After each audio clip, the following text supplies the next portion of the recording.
Welcome to steno dictation. Dictation 5 second बाद शुरू होगा। स्टार्ट।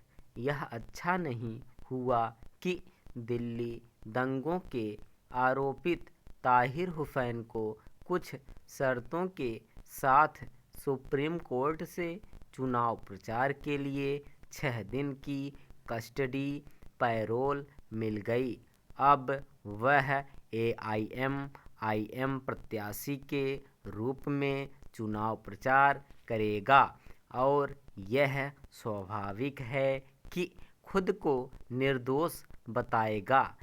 यह दिल्ली दंगों के पीड़ितों के मुंह पर किसी तमाचे से कम नहीं होगा। यह दुर्भाग्यपूर्ण स्थिति इसलिए बनेगी क्योंकि मौजूदा जन प्रतिनिधित्व कानून विचाराधीन कैदियों को चुनाव लड़ने की अनुमति देता है। यह विधि की विडंबना ही है कि कोई विचाराधीन कैदी वोट तो नहीं डाल सकता, लेकिन वह चुनाव लड़ सकता है। कानून की इस खामी का लाभ वे भी उठाते रहे हैं जो गंभीर आरोपों में जेल में बंद होते हैं।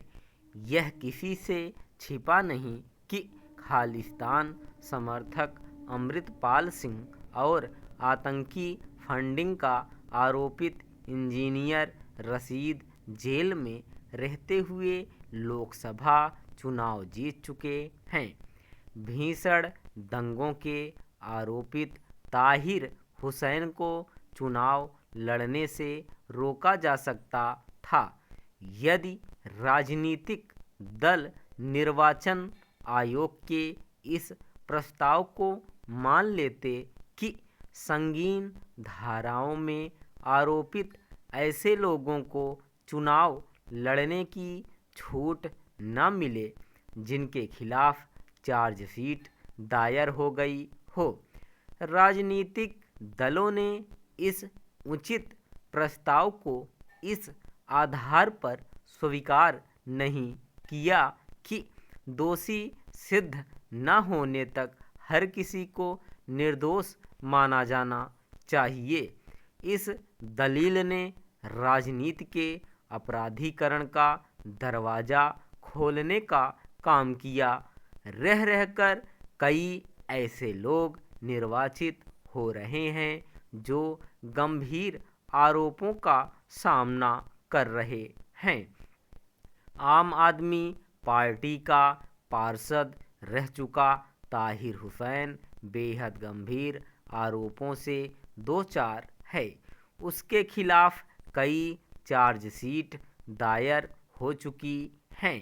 इन चार्जशीट के अनुसार उसने दिल्ली दंगों के दौरान आईबी अधिकारी अंकित शर्मा की हत्या की साजिश रची और उस भीड़ की अगुवाई की जो उसकी छत से बम फेंक रही थी। आरोप पत्र दायर होते समय संबंधित अदालत ने यह टिप्पणी भी की थी कि प्रथम दृष्टया ऐसा लगता है कि ताहिर हुसैन लगातार भीड़ की निगरानी करते हुए उसे निर्देश दे रहा था। इस सब के बाद भी उसे चुनाव प्रचार की सुविधा मिल जाना घोर लज्जा और निराशा की बात है। निराशाजनक यह भी है कि दंगों के 5 साल बाद भी ताहिर हुसैन को किसी भी मामले में सजा नहीं हो सकी। बेहतर होता कि सुप्रीम कोर्ट उसे जमानत देने के पहले यह सब देखता और इसकी परवाह करता कि इतने गंभीर आरोपों का सामना कर रहे अभियुक्त को चुनाव प्रचार करने की छूट देने से समाज को क्या संदेश जाएगा। आखिर जब चुनाव लड़ना मौलिक अधिकार नहीं, तब ताहिर हुसैन जैसे लोगों को चुनाव लड़ने और प्रचार करने की सुविधा मिल जाना शर्म का विषय नहीं तो और क्या है। स्टॉप।